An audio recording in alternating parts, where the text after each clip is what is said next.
Hello, I'm Brandon Schnabber. And I'm Aaron Petzold. And we work at the House of Technology. Thank you to our many sponsors who have helped contribute to this online conference. Please click the star and drag it to your location. It would be great to see where everyone is coming in from today. On the left-hand side, you should see a little star. Just take that and drag it to where you are.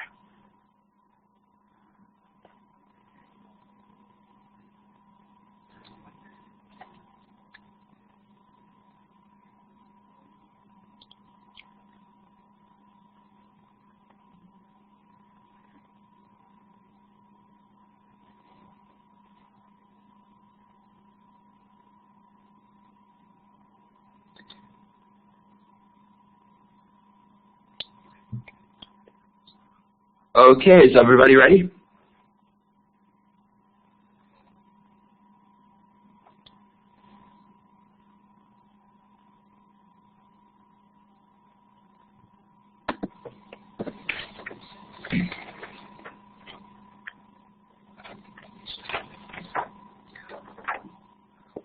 So, what is the House of Technology? The House of Technology is a student-run tech support team that specializes in repairs, tech support, and other areas such as 3D printing. One of the main things we do in the House of Technology is repairs. We do repairs on all sorts of devices. In the past, we have fixed anything from iPhones and iPads to desktops and DSLRs. Basically, we repair anything that is electronic.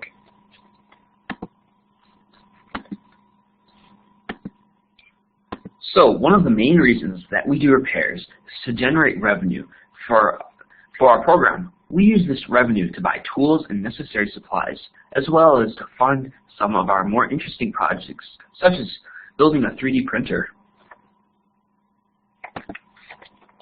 At the House of Technology, repairs aren't the only thing we do. One of the creative ways we found to earn some revenue is hardware salvaging. When the school was replacing all the computers in the computer labs and mobile laptop carts in favor of a one-to-one bring your own device program, we acquired a lot of non-working computers. The first thing we did with these computers was to test them and find out what parts were salvageable. After we stripped the computers, we organized the parts by type and inventoried them into a spreadsheet. We then listed the usable parts on eBay and generated a considerable amount of revenue.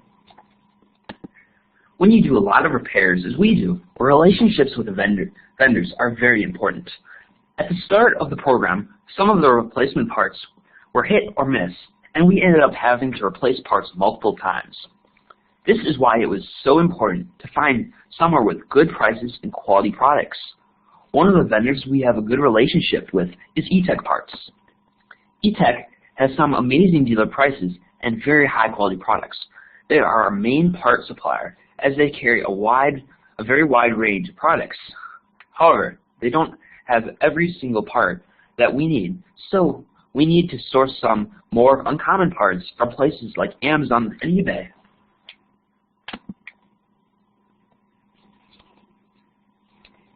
On the subject of dealer relations, iFixit has helped us tremendously. For those of you that don't know, iFixit specializes in repair guides and high-quality tools.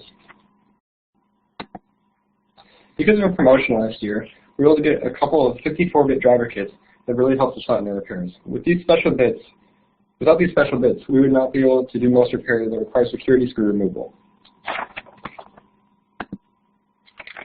Another big part of iFixit is their amazing repair guides. If we come to a product or a part that we have never replaced before, their guides offer tremendous help. We also use these guides to help train new students instead of throwing them straight into a complicated repair. It helps very much to raise their confidence. So how does our repair process work? First off, we have to review the device's condition. We then check the serial number to make sure that it is not still in warranty. We then fill out a device inspection form with the type of device, the damage, parts needed, and the client's name and signature, along with questions such as the client's data, if the client's data is backed up. We have an online form that we fill out on a survey that is linked to Google spreadsheets for our records and tracking the status of the repair. However, we also have a hard copy that stays with the device at all times to help us identify it. After we have all the proper forms, we go ahead and order the parts And once they come, we repair the device and return it to the customer. This way, we keep track of the devices while they're in the repair process, because we have a tray system on a cart. Every student has their own tray, and when they take a repair, they put the device and all the necessary parts in this tray. This way, we can minimize the risk of parts and devices getting lost.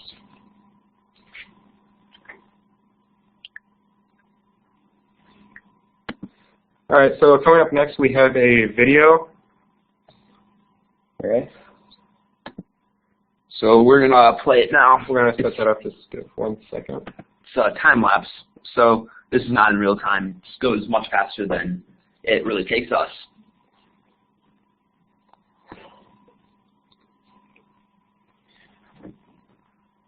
So just give us 1 second while the video loads.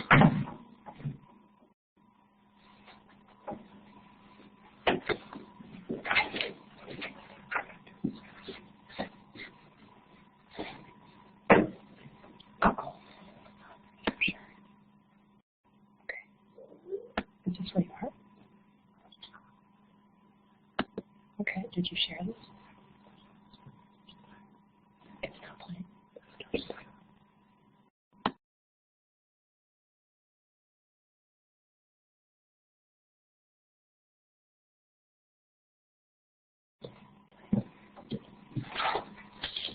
All right, so here's the video. And as we said before, this is just a time lapse of an iPad repair. So we started by heating up the iPad with a heat gun, which is it's like a hair dryer but a lot more powerful.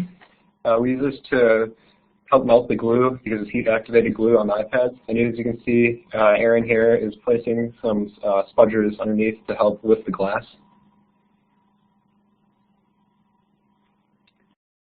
With the heat, the adhesive lifts up, which allows you to get the spongers in. And then, since this device is already cracked, it's okay if you crack the glass you see on the corners here. We're just doing a digitizer replacement. Which is the touch screen. Right, so on an iPad there's two parts. So underneath is LCD, which is the screen that you actually see, and then the digitizer is the part that reads your fingerprints.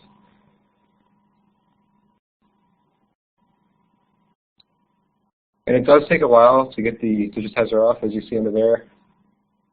It's a pretty simple process. Now I am just getting the excess glass that didn't come right off when I lifted the iPad screen, so you gotta heat that up and use a sponger to remove it.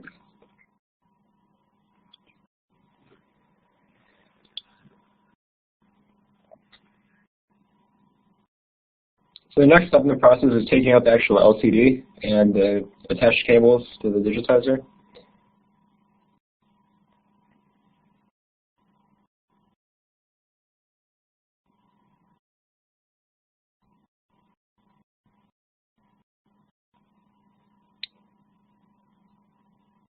So on this particular repair, the home button cable was actually damaged when it was dropped. So you'll see in a second here, we actually have to take the new home button cable and replace it.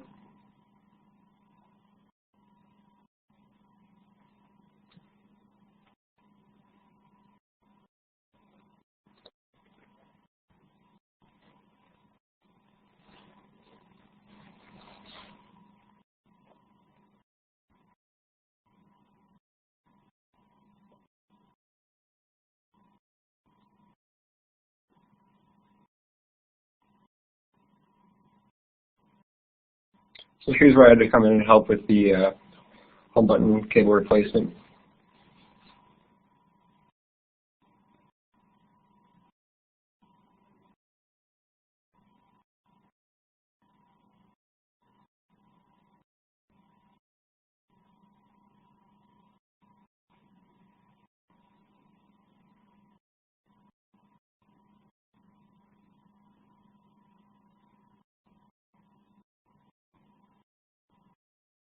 And all of these screws and the cables in this iPad are very, very tiny, so you have to use tweezers to get them out sometimes. And there I'm putting a bezel on, which got damaged when taking the iPad digitizer off. So I had to put a new one in, which is like a bumper between the iPad and the digitizer. So right here you see the finished product. The way you seal them up is there's pre-applied adhesive on the backside of the brand new digitizer. Once you put that in, you make sure it's nice and sealed. You take off the adhesive strips, make sure it's all sticky, and then you heat it up again to activate the adhesive fan.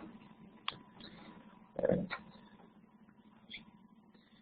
So, is there any questions about? So actually, at the House of Tech, we don't just do hardware repairs; we also do software repairs. So in this picture, you can see here one of our members, Anne, is helping a girl who lost her password to her computer. So she's actually booting on in a mode called single sign-on, single user mode, and she had to research how to do that because that's something we've never done before. And we got this girl's data back. Also, when teachers come in, they usually have a lot of, sometimes they're simpler problems, other times they're more serious. So we have to go into classes sometimes and help them sort out their issues.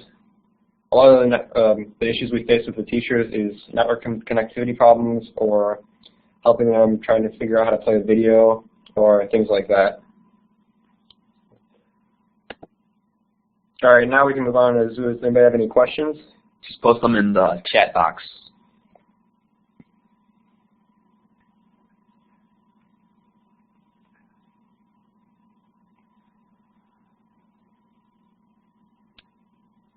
Sure. Yeah, we'll post the link to the video in a second.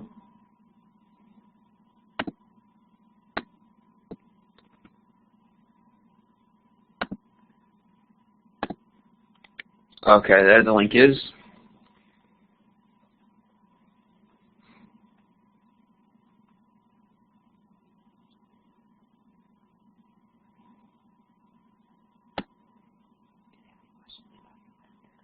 Do you have any questions about the vendors or how we got the relationships set up or anything like that?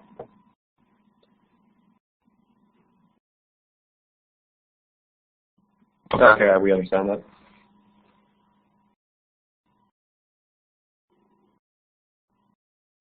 So with the iFixit, we got a dealer account with them as well as we did with eTech, and we were actually promoting them at one of the iPhone releases, and that's how they gave us some of the free kits. They also gave us some stickers, T-shirts, and things like that. Yeah, they know what we're doing. We actually have to go to them sometimes if the device is under warranty.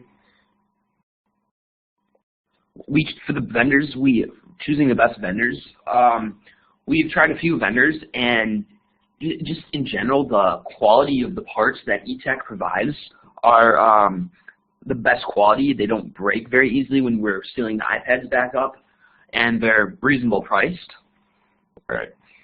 So, is it hard to start up a repair club? Not really. The House of Tech was actually set up by 2 students. I think it's 3 years ago now. We just talked to all the administrators, and I mean that's basically how I got set up. Started with 2 students, and we were kind of borrowing space out of the computer lab. Now we actually have our own space here with all our tools we need, computers, you name it. Yeah, we for student initiative, we decided that we really wanted a program in which we could do these things, and we talked to our dean of technology, and we were able to, with some permission of the school, set the program up. All right, and what software do the iPads use? It's very dependent on the iPad. We've seen anything from iOS 5 to I think it's on iOS 8 now. And that can present some problems if you try to load a new software onto an older iPad. So you try to load iOS 7 onto a iPad 1 or iPad original. It's going to slow it down a little bit. And then for iPads, it usually takes less than an hour to do the entire iPad if it's just the cracked screen. I mean, what sometimes happens when the iPad's dropped, other things will get messed up, such as corners being bent in. We actually have a special tool called the G tool, which we're very fortunate to get. That helps bend the corners out, take some of the dents out. Also, one other thing that gets messed up is the Wi-Fi antenna. The Wi-Fi antenna sits right next to the home button on the bottom right side of the screen. So if there's a really bad fall, it can get damaged there, and we have to replace that. Oh no, we can offer it to anybody that comes in. We've prepared friends and family. We do the exact same process for them. They don't have any benefit because they're friends or family. They also have to sign off on the waivers as well. When we're repairing family iPads, we do the we don't charge for the service because we're doing it and it's our family. But otherwise, the process is exactly the same. For free, if it's our device, we're still going to have the cost of the parts, of course. Over the past year or so, we have built up a considerable inventory of spare parts for some of the iPads. We actually have some training iPads that were the schools that we let new students take apart, and that's just how they learn, so they don't mess up the customer's iPad the first time. So when we're having people pay for a repair, from eTech we get a more of a wholesale price for them. So when we're charging people to fix an iPad, we take the wholesale price and add a little bit more, so it's a little more retail price, and then we add labor, and then we combine that, and that's our price for fixing the iPad. Yeah, but we're still considerably cheaper than the Apple Store or any other repair places in the Milwaukee area. Geek Squad. Yeah, Geek Squad or anything like that. Yes, the people do pay for their parts. Yeah.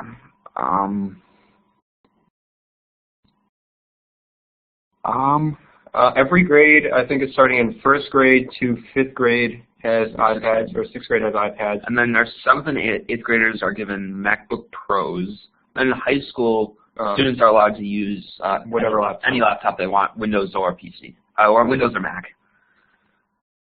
Yes, we have a one-to-one program in which all high schoolers get laptops. Yeah, we buy them though. We definitely have more than 100 devices at school at any one time. Do we have 1,000? I think we have 1,000 students, so around 1,000 devices.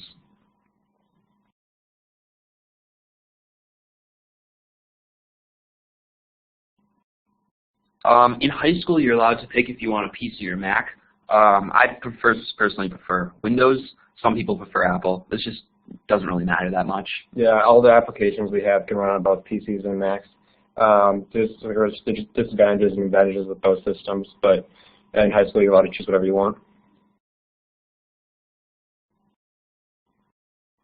We are both juniors, and we're in the process of trying to train some of the underclassmen, the freshmen and sophomores. But so we're in the process of doing that. It's a little bit different because we actually, as our generation, we started the program and we didn't really have any help, which really forced us to actually learn and try through trial and error. And it's just a process of trying to get them to where we are today. How do you think you need to do the repairs? Honestly, if you're able to, an 8-year-old could do it. An 8-year-old could do it if you're able to use the tools correctly. Of course, we'd supervise. We're not going to just throw you right into the program at all. And we have you practice on the training iPads as well. How many people are involved in the repairs? I think we have about 20, 15 to 20 people in the House of Tech. Maybe 10 do repairs. Maybe 10 of them do repairs. The other ones just do technical support work for teachers, students. Yeah. Usually, one person like claims, I guess, an iPad, and then they just do it. Sometimes they'll ask for help. For guys and girls, we have a few girls, but we'd like more. Anybody can join. We're not gender specific or anything. Maybe someday I'd like to work for Google or Windows because I prefer more. Yeah, I think a great family would be pretty cool as well, though.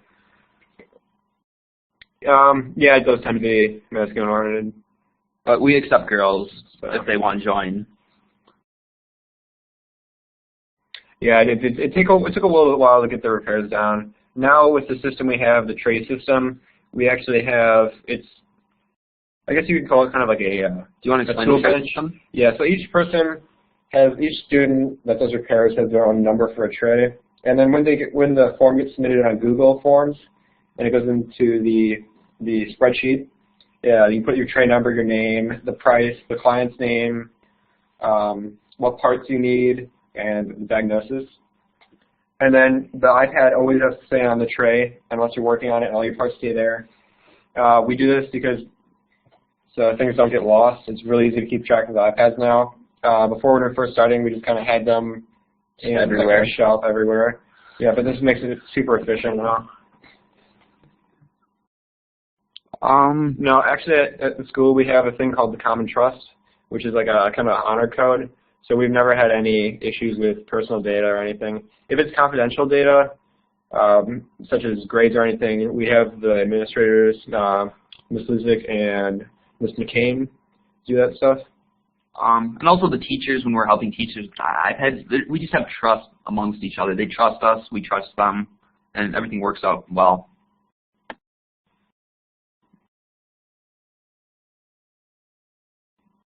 Is there any questions that we missed? I don't know, we were just scrolling through the chat that it was said that we didn't answer.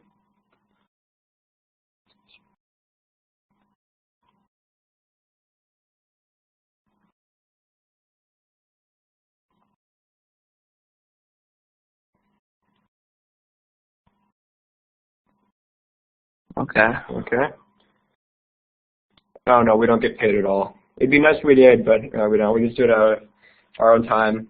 The way we scheduled, you can put it into your schedule as it counts as extracurricular, and it looks really good on college applications. One of our friends that's in the chat that used to work here, David Rotier, just got accepted into RIT. Congratulations to him. And I think the House of Tech really helped this. No, we don't get any community service hours for this. We were actually looking at seeing if we could do that or counting it as a different type of credit. It'd be a science credit, but we're still in that process right now. Oh. The money we generate directly goes to pay for our program. We actually have an account, academic technology, and a house technology account, which is just for our program. However, we do get donations and funding for the school, such as having the 3D printers. We actually have a program called the Makerspace, which is a space for anybody to make anything they want. We have 2 3D printers, 2 CNC big 3D printers, and one of them is in the Makerspace and one of them is in our room right now. And then for community service at our school, in high school, we are required to do, I think it's 60 hours? Yeah, it's 60 hours for your 4 years of high school. And we have to have, we can have a maximum of 20 hours in school, and then you have to have, then obviously at least 40 hours out of school.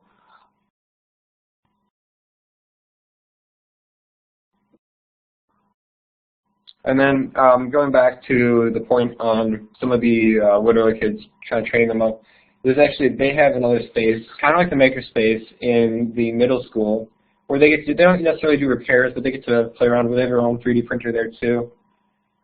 And they have tools, they can make anything they want.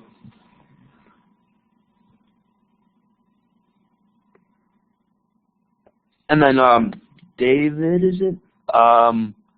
With the MacBook, a lot of times just reinstalling the operating system does the trick. If not, yeah, come to us. Yeah, yeah, you can upgrade the RAM too. At 7 years old, I would almost recommend just getting a new machine. Yeah.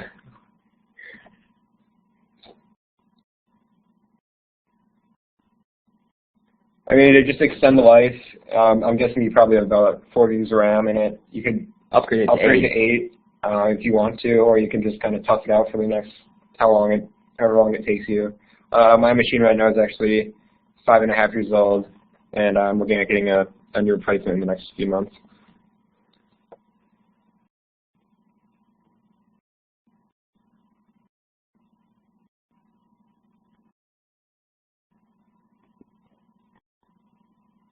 Thank you. Thank you.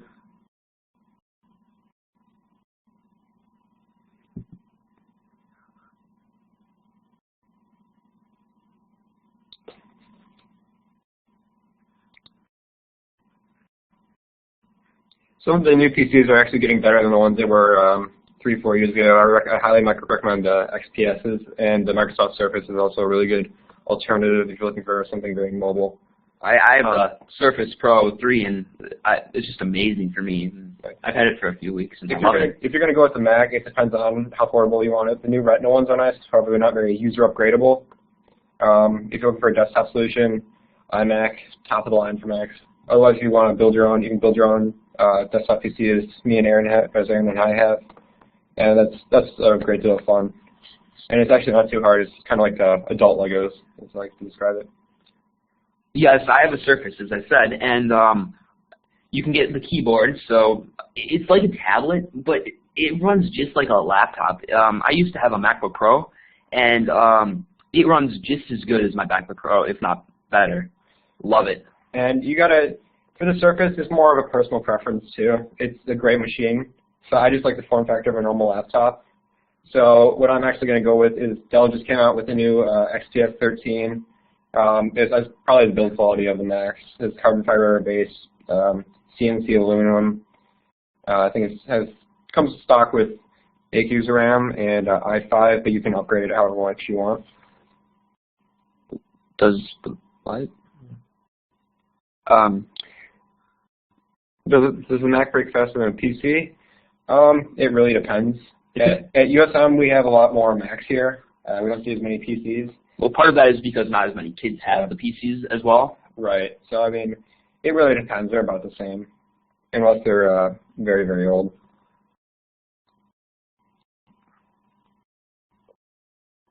In the high school, we don't have so many kids having iPads, using them for school. I think we have 1 or 2 students. But most of the iPads that come in for high school students are just personal iPads, using them for whatever you want. But for the students in the lower school and middle school, a lot of those iPads are time sensitive as using for class. So when their iPads are being replaced, we actually have replacements for them to use. Just kind of like rentals. We also have replacement. We rent them out for free though. Right. They're just like kind of like not a lost and found, but just community bank of computers. Yeah. And we have those for also MacBook Pros for our high school students or our 7th and 8th grade students. So if something happened to their MacBook, they can just quick grab one, less than half an hour, they'll be set for school. Right, and then if you forgot, say, your iPhone charger or your charger for your Mac, you can come borrow one. We just have a sign-out sheet. You sign out on the board, and you just take it back, and we just trust you to return it within a couple of days or so.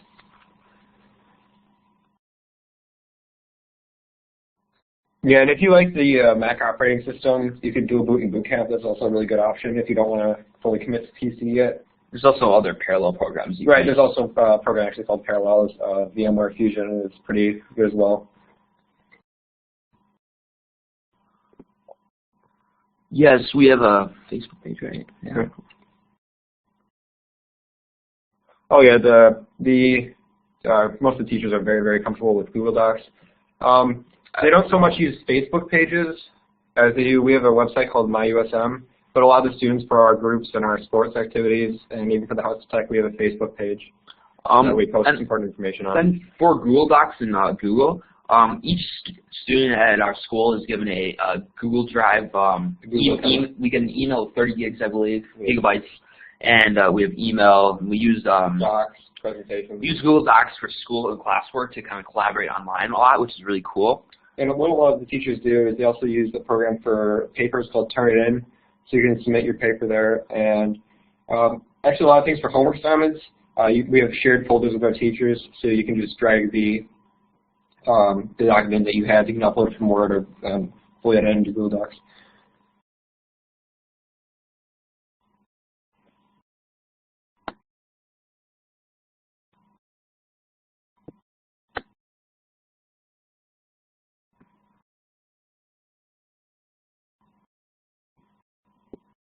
I've only seen a few kids here at USM that actually run boot camp on their Mac. Most people just at our school, at least, they'll take their MacBook and then they'll go all Apple operating system or Windows and all. Yeah, they'll just leave it stock for the most part. We have had a few teachers and students that they like to do video editing and such, and you can ask for upgrades too. So we've upgraded hard drives, we've upgraded RAM, we've done just a lot of stuff like that. We also do repairs. We do repairs on basically any machine that you bring in. If you bring it in, we'll repair it. Thank you, David, for the comment. comment. So does that about wrap up all your questions, or do you have Keep anything on else? posting. We'll keep on answering until you guys are done. Thank you.